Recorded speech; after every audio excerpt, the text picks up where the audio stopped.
Verse 24, no one can serve two masters, since either he will hate the one and love the other, or he will be devoted to the one and despise the other.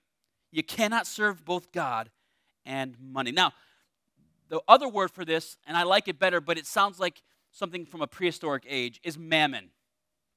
Not mammoths. Mammon. Now, why is that? Why do I think that word is better? Because money is so, like, tangible. Like, I don't know, is my money? Am I serving my money? Mammon says this. Mammon, the definition of mammon is this: earthly goods, property, or riches. So basically everything that we're always pursuing.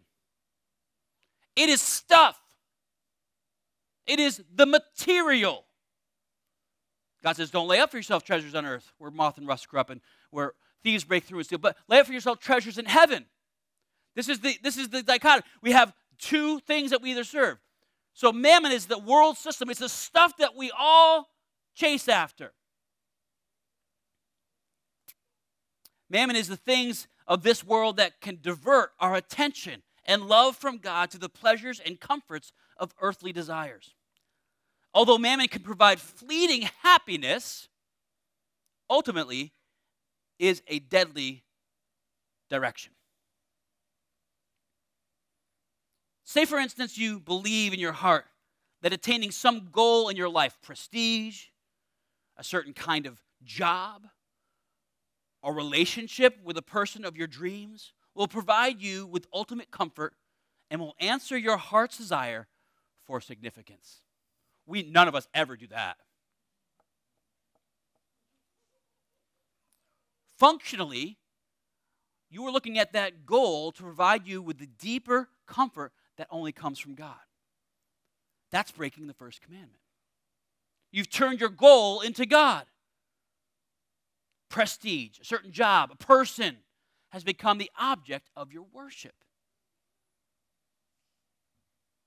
These things were not designed to bring you peace. I'm not actually saying that these things are bad. I mean, I'm not going to sit here and say relationships are bad. That's crazy. You're made for relationships. I'm not even going to say wealth is... We got to be careful. But not like money, having abundance of things is not bad as long as we don't set our hearts upon them. Things aren't bad. They're created by God. But they're not created for that. They're not designed to give you peace. They're not designed for that. God says, don't elevate them in your hearts and minds. Do not set them on the throne that is reserved for me alone, capital M-E, God. The flip side is true of your worship God. If you worship God merely for all the stuff. Remember we said our good intentions can sometimes lead us astray? What if we actually worship the true God, but our motives are not right? Our intention is good, but our motives are skewed. What if we worship God to get all the stuff for your comfort? Then you are violating the second command. You've imposed your conception of what God is on God. Imposing conditions on his godness. Effectively making him small and controllable. You've made a custom designer God. Or in other words, an idol.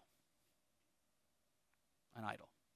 So that brings us to our second command. Command number 2, no idols. Romans 1, 21 through 25 says this. For although they knew God, I think of Israel at the base of the mountain when I read this. Although they knew God, they did not honor him as God or gave thanks to him. But they became futile in their thinking, and their foolish hearts were darkened. They knew God. They could see him on the mountain. They could hear him. They could feel the thunder in the trembling of the rocks. But they decided to worship him not as God, but as they saw fit. They were claiming to be wise, and they became fools, and exchanged the glory of the immortal God for images resembling mortal man or birds or animals or creeping things or bulls. It doesn't say that, but animals. The bull. Why? Because they could see it, they could feel it. It's something that it harkened back to something that they understood. A God we can see. That's what the Egyptians did. They were pretty powerful. They weren't quite as powerful as Elohim, but maybe we could cram this big God into this edifice, this thing. Verse 25. They exchanged, here we go, here's the word. They exchanged the truth about God for a lie and worshiped and served the creature rather than the Creator, who is blessed forever. Amen. They exchanged the truth of God for a lie. And it's not like they didn't know. It's not like they didn't know. People, well, why did God get so angry with them? Moses hasn't even come down off the mountain with the commandments. No. Read your chronology. God spoke the commands to them, and they were terrified. God spoke right out of the cloud. And then Moses went up later and got it written down. He got this contract signed. And then when he came down the mountain, he saw that they were in breach of contract. So he smashed it.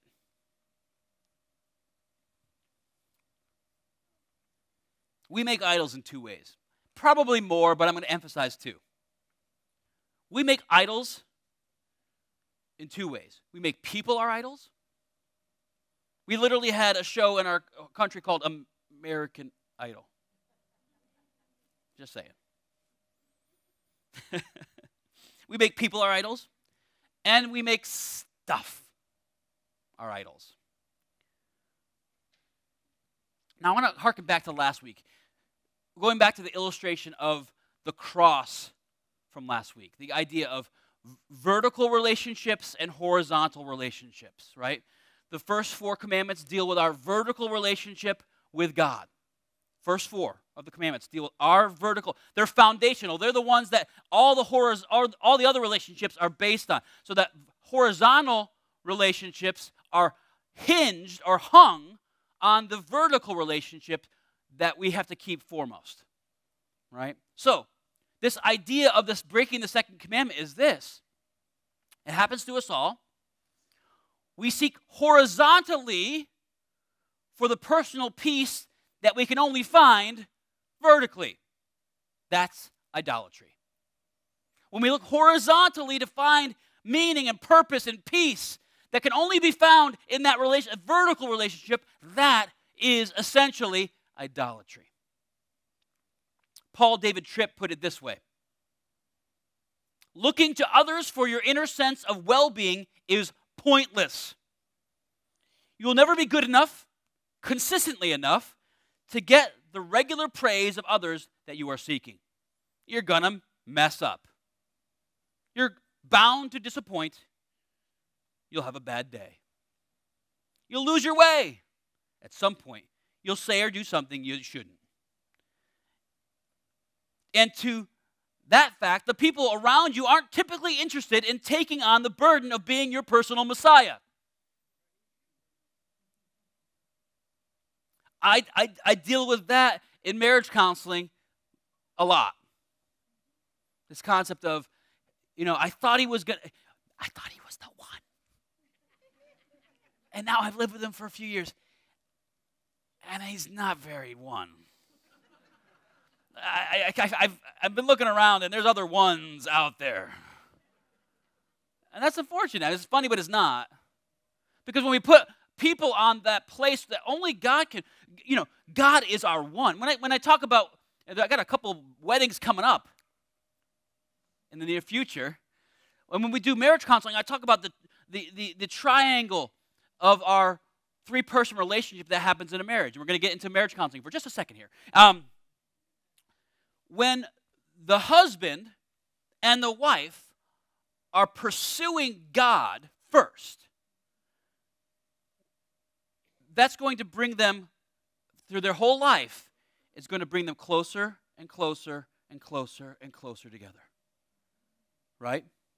So, no matter where they are, I mean, some relationships, some people you do marriage counseling with, you're like, yeah, I just don't know if this is a good idea.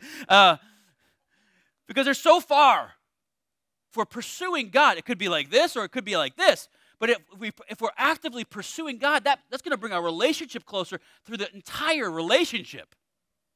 And it doesn't mean it's not going to be hard sometimes. Anyway, enough marriage talk. But people are not really signing up to be your personal Messiah. So don't put that weight on them. It's not fair to them. They were never designed to be that. Only God is that vertical relationship. That's the only thing that can do that. They don't want to live with the responsibility of having your identity in their hands. That's harsh. Looking to people for inner self-worth never works. Period. I've been doing this for a few years now. It's never worked out as far as I've seen, and I can guarantee it doesn't work out. Only God can provide for you your inner self-worth.